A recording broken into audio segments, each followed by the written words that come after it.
एक बार चांदनी रात में रहस्य और छाया से घिरे घने जंगल में स्पैरो और रॉबिन नाम के दो छोटे पक्षी रहते थे।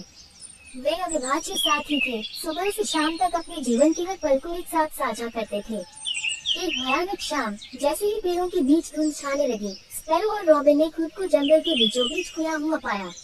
अपने घर का रास्ता खोजने की उनकी उन्मत्त कोशिशों के बावजूद घने पत्ते उनके खिलाफ साजिश रचते दिख रहे थे, उनके हर कदम के साथ में मुड़ रहे थे। जैसे ही अंधेरे ने जंगल को गंभीर दरवाजे की तरह घेर लिया, स्पैरो और रॉबिन कटीले पेड़ों के बीच छिपी एक जीवनशील झोपड़ी पर जा गिरे। यह अकेला और अशुभ खड़ा था, इसकी खिड़कियां ऊपर की ओर थीं और इसकी छत समय के बोझ से झुक रही थी। डरे हुए लेकिन आश्रय के लिए बेताब, दोनों पक्षी सावधानी से उस जर्जर कुटिया के पास पहुंचे।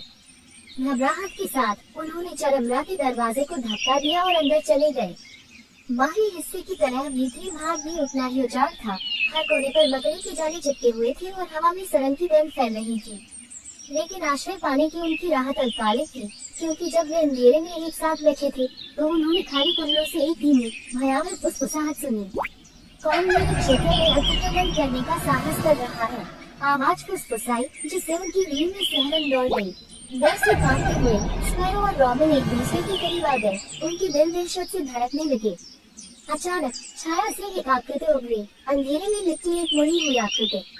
ये जंगल की चुड़ैल थी, एक दुष्ट प्राणी के बारे में अफवाह थी कि वह खोए हुए लोगों की आत्माओं पर दावत करती है। अपनी गहरी निगाहें उन पर टिकाकर चुड़ैल खुशी से चिल्लाई, आह, मेरे जंगल में दो छोटे पक्षी खो गए। वह चिल्लाई, उसकी आवाज में द्वेष टपक रहा था।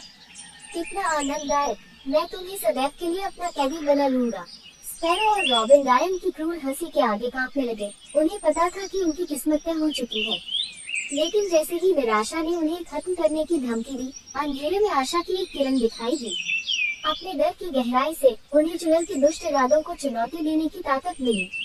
अपने पंखों की जोरदार फड़फड़ाहट के साथ स्पैरो और रॉबिन चांदनी आकाश की ओर उड़ गए। उनकी आत्माएं चुड़ैल के अभिशाप से टूटी नहीं थी। जैसे ही वे रात में गायब हो गए, चुड़ैल की हंसी गुस्से में बदल गई। उसके गुस्से की चीखें पूरे जंगल में गूंजने लगी। और इस तरह स्पैरो और रॉबिन जंगल की चुड़ैल के चंगुल से बच निकले। जैसे जैसे वे अंधेरे से आगे बढ़े, उनका बंधन पहले से कहीं अधिक मजबूत हो गया, क्योंकि बुराई के सामने भी प्रेम और साहस हमेशा कायम रहेगा।